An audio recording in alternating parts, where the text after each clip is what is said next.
지금 사실 코스피를 사느냐라는 질문은 삼성전자, SK하이닉스를 지금 사도 되느냐라는 질문이랑 비슷할 것 같아요. 결국 ETF든 개별 종목이든 삼성전자, SK하이닉스가 가장 중요한 상황 아닙니까? 시청자분 질문인데요. 지금 사도 되냐는 질문에 어떻게 답하시겠나요? 그러니까 기묘한 거죠, 지금 한국. 어떤 영역은 너무 비싸고요.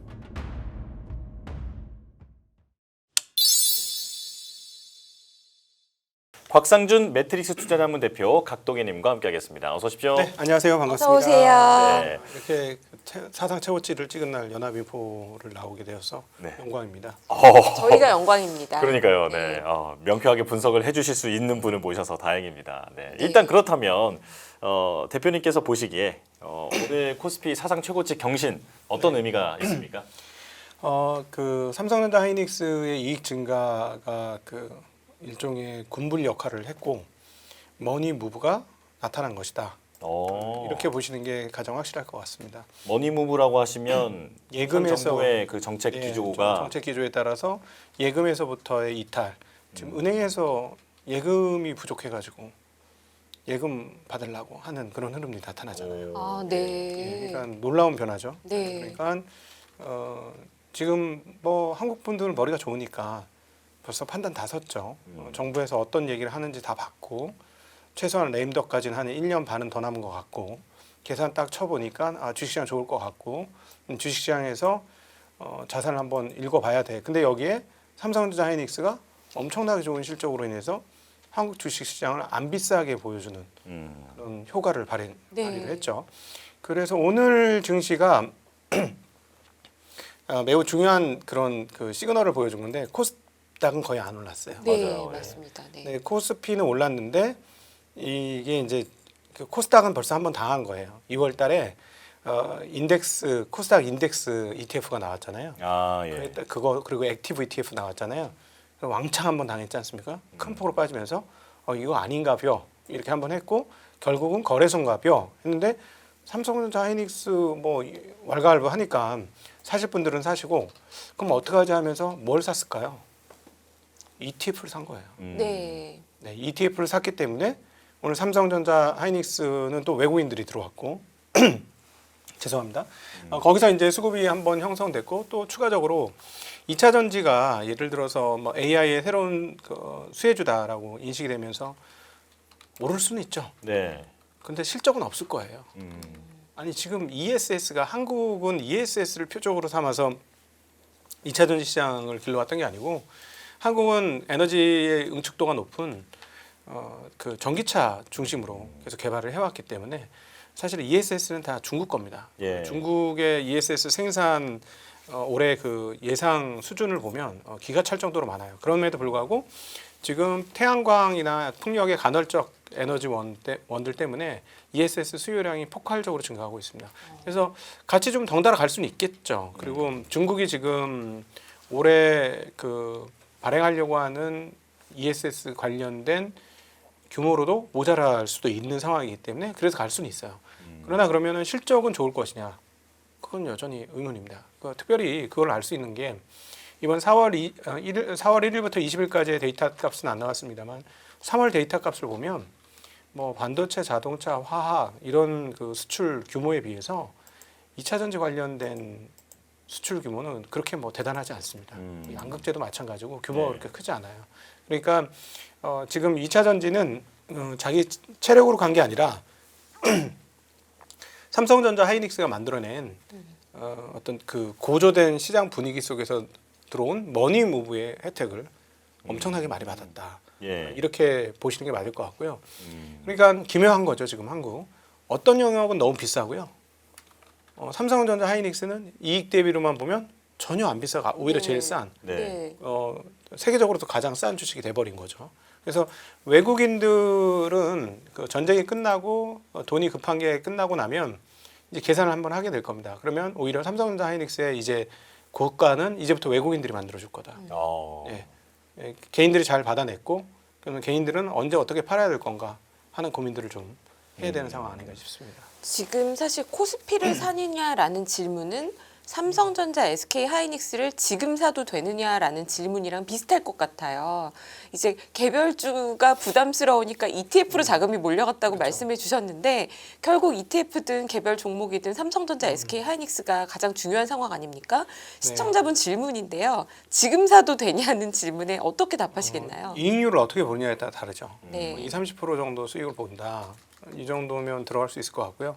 한 2배 이상 보겠다 하면은 그거는 뭐 전혀 다른 얘기입니다. 왜냐하면 2배 이상 가려면 2008년까지 실적이 보장돼줘야 되죠. 28년까지. 28년까지. 네. 그러니까 이 실적만 유지해도 됩니다. 제가 보기엔 이 실적만 유지해도 28년까지. 네. 그리고 28년이 아니고 앞으로도 계속 이런 정도의 실적은 기본적으로 나오는데 여기서 약간의 등락이야. 이런 정도면 뭐 지금부터 2배 주가 갈 수 있을 것 같아요. 네. 근데 그걸 지금 누구도 장담 못하고 과거의 사이클이 그렇게 얘기를 안 했기 때문에 이 업자들은 되게 두려워하는 거죠. 언제 이거 꺾이는 거 아니야? 이제 공급은 본격적으로 증가하는 게 28년이니까 공급 증가하면 어떻게 되지? 하는 거죠. 그리고 또 하나 오늘 4월 달에 수출입 동향에서 보면 재미난 지표가 나왔습니다. 그래서 요거 데이터 값을 좀 기억을 하실 필요가 있을 것 같은데요. 네. 뭐 전년 대비로는 한 반도체가 한 50% 증가를 했습니다. 지난달에도 그랬고 이번 달에도 20일 기준으로 180억 달러를 넘었어요. 정말 어마무시하고 그다음에 전체 수출은 50억 달러가 넘었고 이런 상황인데 문제는 뭐냐면 지난달보다 늘지 않았어요. 아직 10일이 더 남았으니까 네. 그것까지 지켜봐야 되겠죠. 20일 기준으로는 늘지 않았습니다. 예, 지난달 20일까지와 올해 20일까지. 그래서 만약에 여기서 그 4월 온기 기준으로 3월 달 전체 실적, 반도체 수출 실적과 4월 달 실적이 큰 변동이 없고 그동안에 이렇게 굉장히 가파르게 올라왔던 성장률이 꺾이면 이제부터는 조금 고민을 하기 시작하셔야 돼요. 예, 그렇잖아요. 네. 왜 이렇게 말씀드리면 엔비디아 때도 그랬어요. 아, 네. 예, 엔비디아 때도 분기 성장률이 어마무시했거든요. 아니 어떻게 이 회사는 다른 회사가 1년에 겨우 할까 말까 한 정도의 성장률을 매 분기마다 하지? 이랬었거든요. 지금도 뭐 굉장히 큰 폭의 성장을 하고 있고. 그러니까 4월 달 이 흐름이 잠시 잠깐인지 아니면 이게 구조적인지는 한 달 정도는 더 봐야 될 것 같습니다. 왜냐하면 전쟁 이슈도 있었고 하기 때문에 뭔가 좀 문제가 있었을 수도 있으니 그래서 4월 보시고 만약에 5월 달까지도 월간 기준으로 증가율이 안 올라간다 이렇게 되면은 조금 고민이 되는 거죠. 좀 고민이 됩니다. 그 추세 좀 봐야 한다라는 말씀이신데 그러면 이익률 관련해서 그 단일 종목 레버리지 ETF 이거 5월에 나온다고 하잖아요. 삼성전자, SK 하이닉스 2배 추종하는. 네. 네. 이건 의견이 어떠십니까? 투자 의견이요. 이거는 개인들은 가능하면 안 하셔야 되겠죠. 네, 저는 그거 안 하기를 좀 권하고 싶습니다. 그리고 이런 것이 나올 때 우리가 경험치로 말씀을 드려보면 이런 상품이 나오면 꼭 그쪽이 그 다음부터 계속 좋지 않더라고요. 그런 말씀 많이들 하시더라고요. 네, 메타버스 때도 그랬고요. 그럼 뭐 2차 전지 ETF 많이 만들어졌을 때는 다 고점이었습니다. 왜 그러냐면 장사가 돼야 물건을 만들어요. 주가가 빠지면 장사가 안 돼요. 건설 ETF 요즘은 잘 되겠죠. 예를 들어 작년도 건설 ETF 막 새로 만들어서 사세요 했으면 샀을까요? 아무도 안 삽니다. 예, 인기 좋을 때, 값 나갈 때만 물건이 만들어지는 구조가 이 구조거든요. 사람들이 웅성웅성 모여야만 장사가 되고 웅성웅성 모이는 가격이 어느 정도 이상 왔을 때만 웅성웅성 하는 거고요. 그래서 오히려 저는 그 얘기를 드리고 싶어요. 그 딱 한 달 전으로만 돌아가면 사람들 벌벌 떨고 무서워했잖아요. 네. 하러 말어 이렇게 했잖아요. 저는 그때 나와서 한 달만 참아라. 처음에는 일주일 참아라 했다가 제 생각보다 좀 길게 가서 그래도 한 달을 참아라. 그러면은 아무것도 안 하는 게 여행 갔다 오는 게 훨씬 더 좋은 결과치를 얻는 것이다. 정답이셨네요. 네. 그런 얘기 연합뉴스 경제TV에 나와서도 했고 네. 여기저기서 네. 그런 얘기를 했었거든요. 그러면 자 생각해 보죠. 그때가 사기 좋았을까요? 지금이 사기 좋았을까요? 그때가 사기 좋았어요. 그때 샀어야 하는 거죠. 예, 항상 그렇잖아요. 네. 그러면 그럼 벌써 이 1개월짜리 시계열로만 봐도 만약에 그때 안 사신 분들은 시장 대응을 잘 못한 거잖아요. 네. 그럼 빨리 자기한테 점수를 매겨야 돼요. 나의 시장 대응 능력은 몇 점인가? 지금 와서는 마음 편해지고 사야 되는 거 아니야? 뭐 이런 생각이 이제 막 점점 올라올 거거든요. 위로 갈수록 더 올라올 겁니다. 만약 제가 이런 얘기해서 맞아 아니다 안 사야 되겠다 이런 마음을 먹었는데 7,500 갔다. 그러면 각덕이 저놈 죽일 놈이야. 내가 그때 분명히 살려고 했는데 쟤 때문에 내가 안 샀는데 저놈 죽일 놈이야. 아주 어디서 이상한 놈이 와가지고 나를 방해했어. 이렇게 얘기하실 거예요. 그럼에도 불구하고 드리고 싶은 말은 제가 항상 하는 얘기 중에 사람 많은 곳에 가지 말라는 얘기 드리잖아요. 맞아요. 그러면 지금도 사람 좀 덜 모인 곳에 가셔야 돼요. 장은 좋을 것 같잖아요. 머니무브가 계속 되니까. 지금 무슨 얘기까지 나오냐면 저는 그렇게 되지 않을 거라고 봅니다만 네. 부동산에서부터 머니무브가 되는 거 아니냐라는 얘기하고 있어요. 이거는 제가 보기에는 주식쟁이들의 설레발이에요. 절대 그렇지 않을 겁니다. 거기까지는 안 갈 거고 예금이 넘어오는 거는 뭐 이미 지금 흘러 넘어오고 있는 거니까 이렇게 될 거예요. 근데 예금만 넘어와도 이게 호가제도이기 때문에 부동산도 호가제도잖아요. 한 채만 비싸게 팔려도 다 비싼 것처럼 여기잖아요. 그렇죠. 한 주만 비싸게 팔려도 다 비싸게 보이는 게 이 주식시장의 특성이에요. 호가제도의 특성이니까 당연히 이 돈이 조금 넘어와서 조그만 돈으로 가격이 조금만 올라가도 모든 자산은 쉽게 오른 것처럼 보이죠. 그래서 머니 부분은 이루어졌고 그래서 시장은 되게 좋을 겁니다. 좋을 건데 남들이 즐겁고 신나는 쪽으로 가는 거는 장기적으로는 그런 선택을 해서 이번에 좋은 결과를 얻었다고 해도 다음번에 그런 선택을 하면 또 당할 수 있어요. 투자 어차피 이제부터는 아마도 죽을 때까지 해야 되는 게 아마 투자가 아닌가 싶습니다. 그렇다면 내가 지난달에 대응을 잘 못했고 지금 가슴이 뛴다면 가슴 뛰는 대로 행동하지 말고 지난달 불안했을 때 해야 됐을 행동을 지금 찾아보자. 그러니까 이 뜨거운 열기 속에서도 사람 없는 곳이 어딘가 찾아서 가보자. 그렇다고 코스닥은 아닙니다. 코스닥 네. 지금 떨어졌다가 빠져서 사람들 막 아수라장 돼가지고 사람 없으니까 이제 가도 되는 거 아니야? 이거 아닙니다. 최소한 가격 가치는 분석을 하셔야 돼요. 밸류에이션은 나오는. 네, 그렇죠. 그러니까 그 우리가 PER이라고 부르는 게 쉽게 얘기하면 1달러 또는 1만 원. 내가 1만 원을 얼마 주고 사겠냐는 개념이거든요. 난 1만 원짜리를 5만 원에 살래, 10만 원에 살래, 50만 원에 살래, 100만 원에 살라거든요. 근데 놀랍게도 만 원짜리를 사람들이 100만 원에 사자 그러면 사요. 만 원짜리를 7만 원에 사라 그러면 안 사요. 뭐가 문제가 있으니까 그렇겠지.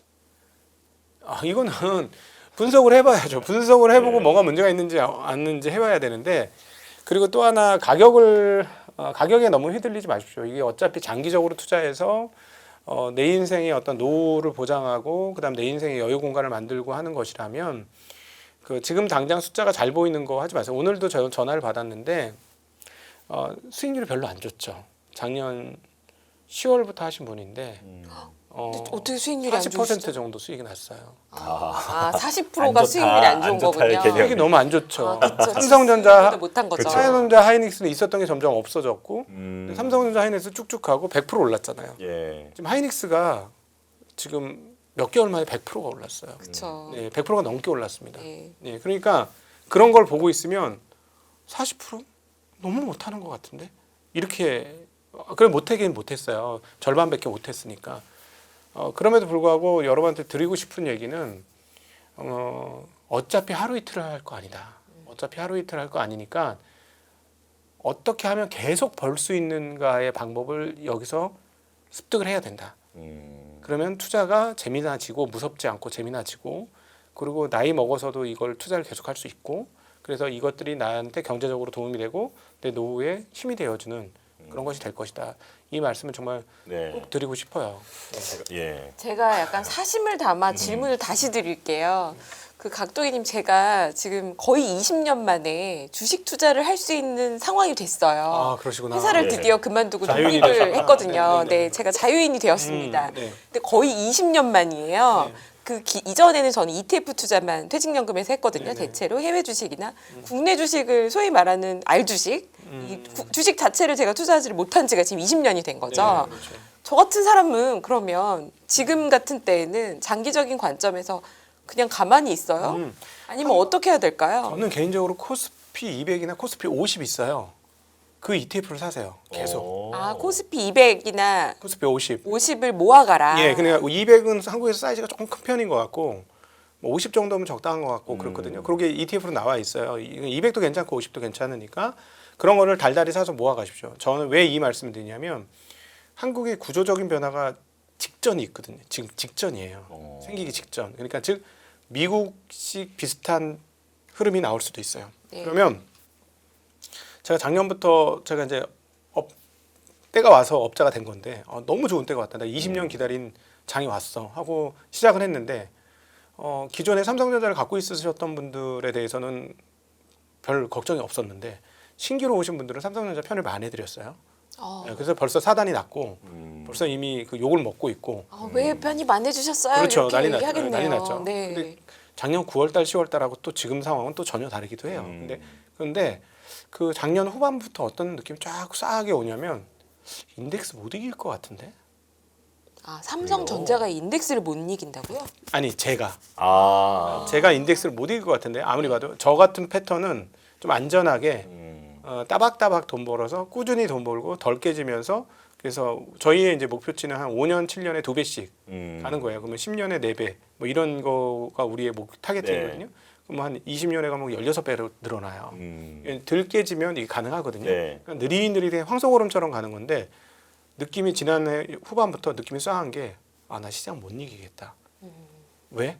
미국에서요. 저희 같은 업자들의 존재 이유가 점점 없어지는데 미국에서 액티브 펀드의 수익률이 일반 인덱스 펀드, 패시브 펀드 그러니까 여기서 패시브라는 건 섹터 말고 그냥 S&P 500 이거 S&P 500을 이기는 애들이 몇 프로나 될 것 같습니까? 그게 4분의 1 이하라고 제가 들은 것 같아요. 10%예요. 10%요. 액티브가요? 네. 10%가 안 펀드 돼요. 매니저조차도 못 이긴다는 거죠. 그럼 뭐하러 운용을 하나 이런 얘기 나오죠. 근데 미국은 이제 특별한 케이스가 좀 있습니다. 우리는 그거보다는 좀 여유가 있는데 왜냐하면 걔는 세금 내잖아요. 네. 세금 영역에서 굉장히 깎아먹는 게 많아요. 그래서 그쪽 세금과 비용 문제로 인해서 이기는 게 없고 심지어 그게 50년을 돌리면 2%밖에 안 돼. 50년을 돌리면. 근데 우리가 미국 시장 같은 장이 오면 아무 생각 없이 그냥 인덱스만 투자해도 돈을 버는 세상이 오고 그게 세상 가장 좋은 방법이고 떨어지면 더 사고 오를 때는 그냥 따박따박 사고 이런 방식을 취하시는 게 아마 이 방송을 들으신 분은 5년 뒤에 제가 이 얘기를 한 걸 기억하신다면 그 방법이 맞았구나. 왜냐하면 우리나라는 그게 한 번도 된 적이 없어요. 역사상 그런 적이 없었어요. 근데 이제 우리는 피었죠 오랫동안. 그렇죠. 그러니까 이게 절대 안 되는 논리인데 이 논리가 우리나라 ETF가 생기고 나서 이 논리가 제대로 먹힌 적이 없는데 25년부터 이게 뚫린 거예요. 그래서 새로운 시대가 열린 거거든요. 개인 투자자들이 돈 벌기 가장 좋은 방법 중에 하나는 아무 생각 없이 기계적으로 그냥 시장을 사라. 우리도 미국 시장처럼 계속 갈 수 있으니까 옛날의 한국이 아니다. 물론 좀 상황이 달라질 수는 있는데 그럼에도 불구하고 뭐 저는 부동산은 안 넘을 거라고 봅니다. 이것까지 넘으면 아주 난리 나요. 10,000포인트고 뭐 어디까지 갈지 뭐 그 가늠이 안 되는 상황인데 왜 부동산 자금 안 올 거라고 보냐면 위험 가중치라는 게 있습니다. 대출을 해줄 때 은행이 저번 주에 한 말씀 해주셨던 것 말씀 같은데. 계속 드렸지만 이거 안 바뀌는 거 봐서는 현재 정부가 열심히는 하고 있으나 부동산을 안정시키려고 하는 의지가 정말 있는지는 좀 애매모호합니다. 물론 이제 선거 뒤에 나올 수도 있는데 아마도 뭐 누구는 어떤 주체적인 몇몇 분들은 바꾸려고 노력을 하겠지만 이게 거대한 그 성벽이 있어요. 자 생각해 보세요. 관료들 중에 강남에 집 세 채 있는 사람들은 100억 자산을 달성한 거잖아. 그렇죠. 네. 그러면 그 사람들은 자기네들한테 불리한 입법을 또는 행정 법률들을 만들려고 할까요? 제도들을? 전 목숨 걸고 싸울 것 같거든요. 한 채면 몰라도 100억 자산이면 여러분이 100억 자산 이게 날아가냐 안 날아가냐 하면 여러분은 어떻게 하실 거예요? 막 그만두지 않을까. 어떤 식으로든지 이건 그만둬도 될 일이 아니고 막아야지. 막아야지. 막아야 되는 거거든요. 그래서 제가 보기에는 그건 되기 쉽지 않은. 없어봐서 심리를 모르겠네요. 그러니까요. 막는다는 생각까지는 못했네요. 막아야죠. 막아야 됩니다. 그래서 제가 보기에는 막힐 거가 일반 디폴트 값이라고 일단 일반적인 아니라고 생각을 하시고 근데 만약에 요거가 무너지는 소리는 어디서 들리냐? 저는 위험 가중치에서 들릴 거라고 개인적으로는 생각하고 있어요.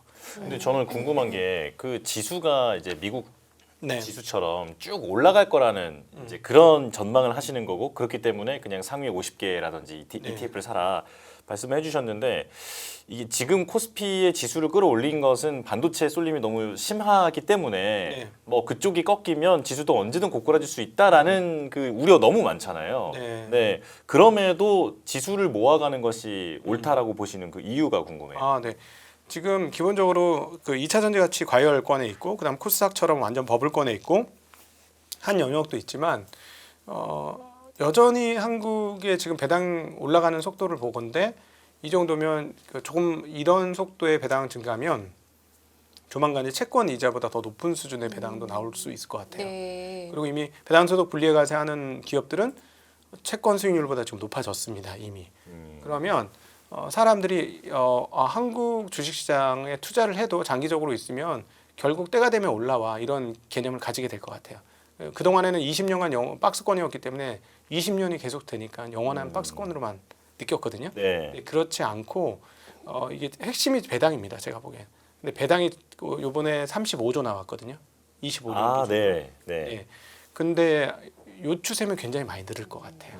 오늘도 제가 한 기업에 탐방을 갔다 왔는데 보수적인 기업임에도 불구하고 자기네 주주 환원율 25% 그리고 10%씩 가능하면 주는데 확정 못하겠다.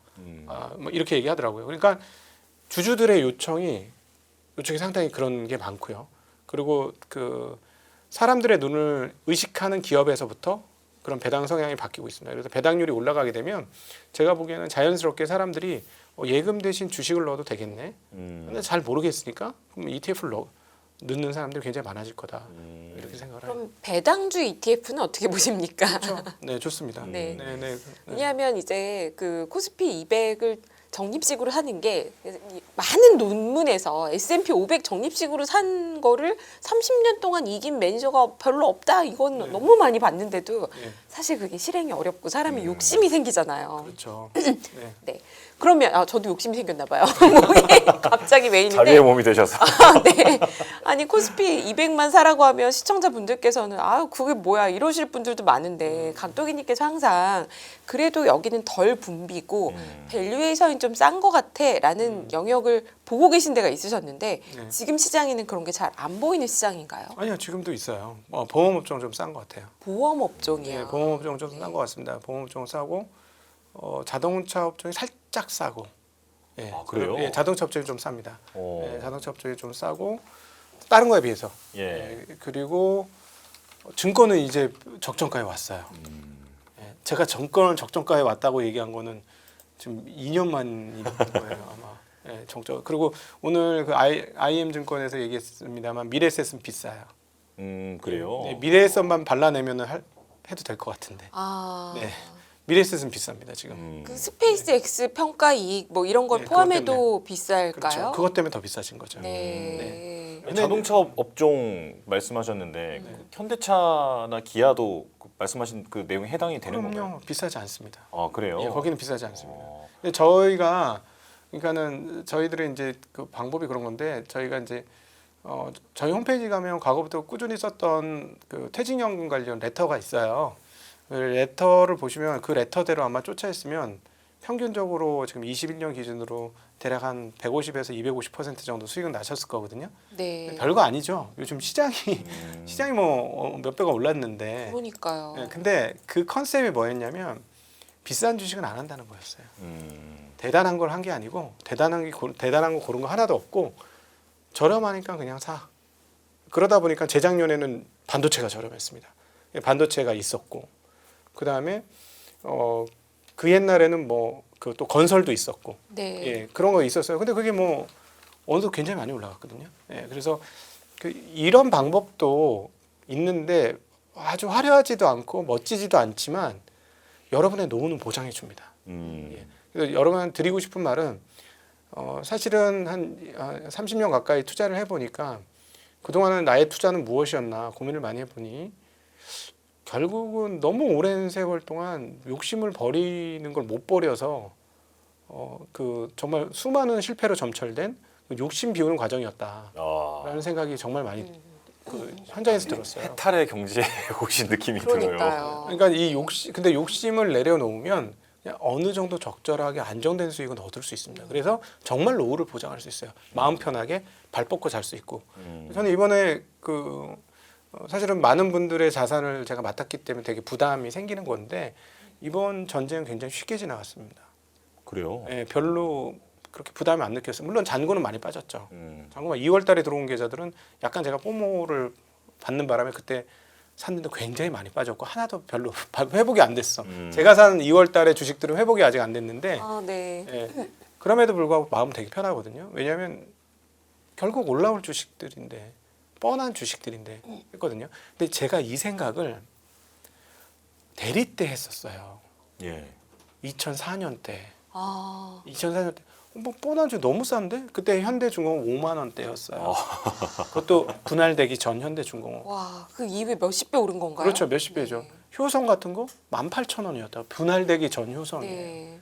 전체 시가총액이 2조였어요. 분할되기 전에. 이런 거 너무 싸잖아. 말도 안 되잖아. 근데 그런 것들을 단기적으로 빨리 돈을 벌고 싶으니까 못 산 거예요. 근데 그런 주식 갖고 있었으면 어떻게 됐겠어요? 10배가 아니에요. 수십 배예요. 수십 배. 네, 수십 배. 결국을 뻔한 주식을 해놓고 그냥 뻔하게 그냥 가만히 있었으면 되는데 저는 왜 못했냐? 증권사 있었잖아요. 수수료 만들어서 증권사 회사에다 납입을 해줘야 네. 공납금 상납금 납입을 해줘야 제가 월급을 받고 사는 거잖아요. 네. 그러니까 증권사 직원들은 자꾸 뺑뺑이를 돌리게 되어 있어요. 자꾸 권하게 되고. 근데 고객하고 이해 상충이 안 맞는 거예요. 제가 회사 일을 하면서 굉장히 어려웠고 힘들었던 게 고객하고 이해가 서로 반대되는 거야. 고객의 불행이 나의 이익이 될 수 있어. 물론 고객이 수익을 내면서 회전을 뺑뺑뺑뺑 많이 해주면 제일 좋죠. 그렇죠. 예. 2배 나는데 회전이 뭐 수백 퍼센트, 수천 퍼센트야. 제일 좋죠. 되냐고요, 그게. 그건 안 되는 일이거든요. 비용을 그렇게 많이 빼면서는. 그러니까 그래서 나중에 이제 불이익을 감수하고 그냥 오래도록 들고 있는 그런 랩 어카운트를 하자. 그것도 수수료 되게 비싸거든. 그래 이 정도만 해도 충분하다 해서 바꿨었는데 정말 드리고 싶은 말은 주식 투자가 어려운 게 아니에요. 돈 벌기 어려운 게 아니고 어려운 건 내 마음이야. 내 마음이 어려워. 그래서 내 마음을 안정시키지 못하고 내 욕심이 이렇게 들끓러 오르는 걸 내리지 못해서 저는 20년, 30년 전에 저 대리 때, 곽 대리 때 제가 타임머신 타고 와서 만나면 네. 진짜 눈물로 호소할 것 같아요. 스테이. 제발 욕심 부리지 마라. 제발 욕심 부리지 말고 뻔하게 해라. 뻔하게 하고 그리고 오래오래 갖고 있어라. 그게 최선이다. 공부 안만 하면 뭐예요. 저 그때도 공부를 열심히 했거든요. 안만 하면 뭐. 그렇게 해서 돈 벌어지는 게 아니에요. 주식시장. 절대. 시장을 잘 맞춰서도 돈 벌어지는 게 아니고. 근데 사실 반도체는 각도기님만큼 예전부터 정말 저 밑에서부터 말씀하신 분이 안 계실 것 같아요. 네. 그리고 지금은 반도체를 이익 추정치 상향이 계속 나오면서 네. 이제 이 주식 시장에서 가장 비싼 격언이 나오고 있죠. 네. 이번엔 다르다. 이번은 다르다. 네, This 이번엔 time is different가 나오고 있습니다. 나오고 있습니다. 근데 각도기님하고 오늘 지금 제가 대화를 해보니까 말씀하시는 톤이 이번에는 다르다는 톤은 아니신 것 같아요. 그 말인즉슨 반도체도 너무 흥분하면 안 된다라는 말씀이신 것 같아서 이걸 좀 더 한번 여쭤보고 싶습니다. 아, 네. 정말 싸죠. 네. 정말 싸고 그런데 우리가 모르는 세상을 우리가 그리고 버핏이 했던 뭔가가 했던 얘기가 있는데 정확하게 틀리기보다 그냥 대충 맞추는 게 맞다. 근데 주식시장에 너무 잘 맞는 말이에요. 정확하게 예측 못해요. 누가 정확하게 미래를 예측하겠어요? 불가능한 얘기예요. 그러니까 여기서 어떤 변수들이 있느냐? 오픈 AI 망하면 어떡하지? 불가능한 얘기일까요? IPO 실패하거나. 불가능하다고는 얘기 못 하겠더라고요. 지금 클로드한테 지금 잡혀 먹혔잖아요. 네. 매출 역전당했잖아요. 네. 그러니까 아마존이 대놓고 250억 달러 지금 투자하겠다고 50억 달러 선물 주고 200억 달러 추가 주고 막 이러잖아요. 그러면 딱 분위기 보니까 벌써 저기 판단을 하고 있는 거잖아요. 그럼 만약에 오픈 AI가 망했다라고 생각해 보세요. 그러면 거기에 채권 해준 애들이 어떻게 되겠냐고. 회수를 하겠죠. 회수를. 그럼 한바탕 난리가 나긴 할 겁니다. 그렇죠. 그렇죠. 근데 이미 많이 투자한 데가 있잖아요. 예를 들어 소프트뱅크 같은 데서 네. 뭐 어떻게 해서든 이걸 또 수습해서 가지 않을까요? 근데 문제는 지금 반도체 가격이 너무 비싸가지고 네. 승부를 내려면 가격을 높여줄 수밖에 없고 지금 이게 그 뭐냐면 그 지금 캘리포니아나 그쪽에 있는 친구들 얘기 들어보면 반도체 만드는데 추가금 줄 테니까 내 거 좀 먼저 만들어줘 이러면 상황이 어떠냐? 다 돈 더 줬어. 더 빨리 받고 싶으면 또 한 번 더 내.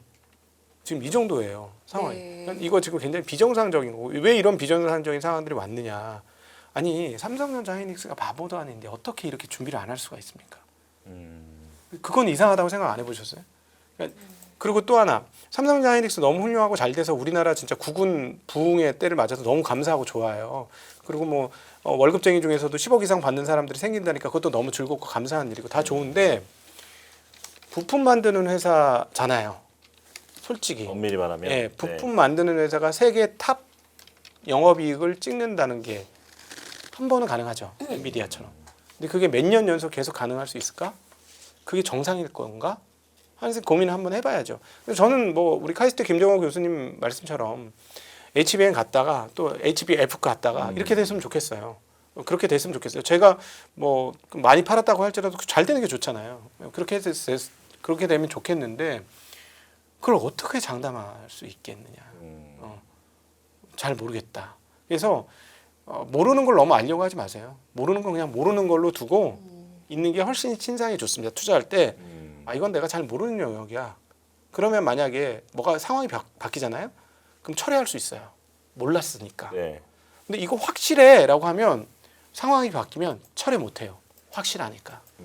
그래서 오히려 투자할 때 마음가짐은 조금 부들부들하게 좀 여유를 가지고 넉넉하게 좋은데 지금 너무너무 좋아 보이긴 하는데 언제 어떻게 될지 잘 모르겠다. 그래서 아까 잠깐 말씀드렸던 게 3월에서 4월에 반도체 수출 금액은 늘지 않는 지금 초유의 일이 발생했다. 지금 1년 만에. 1년 반 만에. 네. 이런 일이 발생했으니 요건 한번 좀 주시해라. 물론 이 이익만 계속 끌고 가도 28년까지 끌고 가도 지금부터 주가는 2배 초물에 오를 수 있다. 너무 싸니까. 네. 근데 문제는 항상 이렇게 높은 가격으로 지속 가능할 거냐라는 문제가 있죠. 뭐 기술적으로 보면 이 다음 시간에 반도체 하잖아요. 간단하게 말씀드리면 HBM에 쓰는 웨이퍼 사이즈가 더 커요. 같은 D램이라고 이름만 D램이지 전혀 다른 D램이에요. 쉽게 얘기하면. 네. 네. 웨이퍼를 훨씬 많이 소모합니다. 네. 그리고 수율이 확 떨어져요. 그러니까 쉽게 얘기하면 D램 100개 만들던 게 이거 가면 20개 못 만드는 거야. 쉽게 얘기하면. 네. 그러니까 여기다가 이거는 가격을 충분히 많이 받잖아요. 마지막 70% 80% 받으니 여기다가 다 D램 만든 공정을 다 때려 넣었어요. 그러니까 지금 이게 부족하잖아요. 근데 그래서 지금 좋아요. 이런 논리를 보면 너무너무 좋죠. 너무너무 좋은데 근데 갑자기 앞단에서 이 뒷단의 문제가 아니고 앞단에서 지금 그 논리도 완벽해요. 뭐 어떤 논리냐면 이제 컴퓨팅 파워로 승부 보는 시대가 된 거야. 네. 컴퓨터의 양이 질을 결정해. 다 때려 박아야 돼. 그 중에는 근데 이제 메모리로 넘어왔어. 메모리 최고로 많이 때려 박는 애들이 무조건 이기는 게임이야. 좋잖아요. 다 좋습니다. 근데 앞서 앞단의 얘기를 드렸던 건 앞단이 어떻게 돌아갈지 모른다. 딱 그런 느낌 안 드세요? 그 옛날에 야후, 그다음에 그 뭐죠? 내비게이터? 네. 맞죠? 알타비스타, 라이코스 뭐 이런 회사들 많았어. 뭐, 네, 예. 엠파스. 군웅 할거 하다가 네. 구글로 천하통일 됐지 않습니까? 그렇죠. 우리나라 네이버로 천하통일이 되고 전 딱 지금 그 상황인 것 같아요. 뭐 오픈 AI도 있고 퍼플렉시티도 있고 뭐 제미나이도 있고 이번엔 클로우드도 있고 여러 가지가 있는데 여기서 사람 마음을 싹 사로잡는 애들이 하나 나오면 많은 애들이 이제 정리가 될 겁니다. 그럼 가수요는 사라질 거예요. 물론 그럼에도 불구하고 컴퓨팅 파워는 엄청나게 필요할 겁니다. 네. 예, 그래서 장기적으로는 되게 좋다. 한 단계 업그레이드 됐다. 그건 맞는데 좋다고 할 때 무조건 좋다라고만 보지 마시고 나쁜 건 뭐 없을까? 이 생각은 꼭 가지시는 게 투자할 때는 좋더라. 네. 그러면 그 원래는 이제 2차 전지에 대해서도 이제 좀 더 깊이 있는 분석을 원래는 이제 부탁드리려고 했었는데 그 한 번에 좀 묶어서 말씀을 드릴게요. 오늘 이제 2차 전지가 많이 오른 것에 대해서 앞서서 어떤 그 이제 유동성이라든지 머니무브라든지 이런 것에 대한 영향이라고 설명을 해주시긴 했는데 코스닥까지 좀 함께 묶어서 보면 뭐 코스닥에도 지금 2차 전지 비중 상당히 많이 있잖아요. 네. 그 지금 코스닥 시장에 대해서는 이제 조금 그래도 긍정적인 멘트는 잘 안 나왔던 것 같은데, 네. 할 수가 없죠. 네. 그런 이유도 좀 궁금하고요. 그렇다면 코스닥 쪽에서는 괜찮다고 보시는 쪽이 있는지 이게 좀 반도체 소재주들 일부는 좋을 겁니다. 이미 시세가 상당히 많이 그래요? 나오고 있고요. 네, 왜냐하면은 이제 2028년을 향해 가면은 가동률이 엄청나게 올라갈 겁니다. 그러면 그때부터는 지금은 대형 업체들이 좋지만 한 1년 정도 대형 업체도 좋을 것 같습니다. 즉 삼성전자 하이닉스가 1년 동안 좋을 것 같고요. 그 다음부터 가동률이 올라가죠. 공장이 늘어나고. 그러면 소재들이 훨씬 많이 쓰여요. 반도체 소재. 네. 예, 근데 이미 주가 올랐어요. 예, 소재들 되게 좋을 것 같아요. 그건 코스닥 기업들 좋습니다. 근데 나머지는 버블이 너무 많죠. 2차 전지는 어떻게 보세요? 뭐 2차 전- 에코프로라든지 그 위쪽에. 2차 전지는 업황은 도는 건 맞는 것 같아요. 업황은 도나 주가는 이미 고점에 왔어. 그게 문제인 거예요, 항상. 네. 그러니까 업황은 돌아 좋은데 주가는 이미 다 주가도 이미 돌았어요. 이미 도는 게 아니고 주가는 정상에 와요. 피크야. 아, 피크 수준인가요? 예, 주가는 피크가 왔어요. 음. 벌써. 이제 업황은 돌았는데. 그러니까 제가 그래서 이건 수급으로 설명을 드린 거예요. 이거는 뭐 밸류에이션으로 간 게 절대 아니다. 그러니까 그 특별히 그 이제 코스닥은 제가 정책 당국에 뭐 국회의원을 만나거나 이러면 계속 얘기하는데 뭐 코스피 3천 얘기 좀 하지 마라. 코스닥 3천. 코스닥 3천 네. 얘기하지 마라. 다 죽일 참이냐. 그리고 근데 그럼에도 불구하고 버블은 옵니다. 왜요? 국민성장 펀드가 아, 예 이게 지금 1차, 2차로 해갖고 수십 조가 조성이 되잖아요. 네. 근데 이게 벤처기업 투자를 하려고 하잖아요. 네. 제가 보기에는 그 중에 일부는 코스닥에도 돈이 들어가게 되겠죠. 음. 저는 이것 때문에 돈빨 때문에 돈의 힘 때문에 버블이 올 것 같아요. 네. 그래서 버블이 오더라도 그냥 버블이라고 알고 보시는 게 좋아요. 도망갈 준비를 하면서 약간만. 네, 약간만 이건 버블이야. 이건 버블인데 더 버블이 올 수도 있어. 이렇게 생각하시는 게 자기 그 생명 연장의 꿈을 꾸시는데 좋을 것 같습니다. 지금 시장의 변동성이 너무 커지고 오르는 종목은 대형주도 막 10% 이상씩 오르다 보니까 약간 제가 느끼기에도 투자자들 마음이 조급해지고 있긴 해요. 네, 네. 근데 각도기님의 지금 말씀은 지금부터 일주일, 2주일을 보자는 게 아니고 네. 긴 관점에서 보면 주의할 구간에 들어갔다. 그래서 음. 버블이 올 수 있는데 그걸 알고 조심해서 투자해라라는 말씀. 네, 코스닥은 그렇고요. 네. 거래소는 아직도 투자할 만한 게 많아요. 네, 거래소는 아까 이제 보험 업종은 해보니까 그렇게 비싸지 않더라고요. 네. 그 금융 업종 중에 제일 안 비싼 건 보험 업종이었고, 네, 그래서 거기서 생명보험은 저는 아닌 것 같습니다. 네, 생명보험은 좀 아닌 것 같고요. 네, 여기까지 얘기하면 저 진짜 많이 얘기한 거예요, 평소보다. 네네. 예. 그리고 그 찾아보시면 저렴한 그 거래소에는 저렴한 주식들이 아직 꽤 많습니다. 뭐 쉽게 얘기하면 배당률 4% 이상 이제는부터는 좀 떨어졌어요. 예전에는 6% 7%짜리 많았는데 그런 건 없어졌고 4% 이상은 꽤 많거든요. 뭐 그런 것들은 한번 찾아보시면 모르겠습니다. 그러니까 화끈한 게 좋으신 분은 저는 이렇게 얘기하고 싶어요. 뭐 인생 뭐 있어? 근데 카지노에 전 재산을 때려박지는 않잖아요. 네. 그렇죠? 한 5% 가지고 인생 뭐 있어 하고 즐기세요. 나머지 본진은 내 노후를 준비할 수 있도록 그렇게 해야죠. 네. 90%나 95%는 장중하게 꾸준히 뻔하게 갈 주식들로 넣어놓고 놀고 싶으면 5% 10% 갖고 노시면 돼요.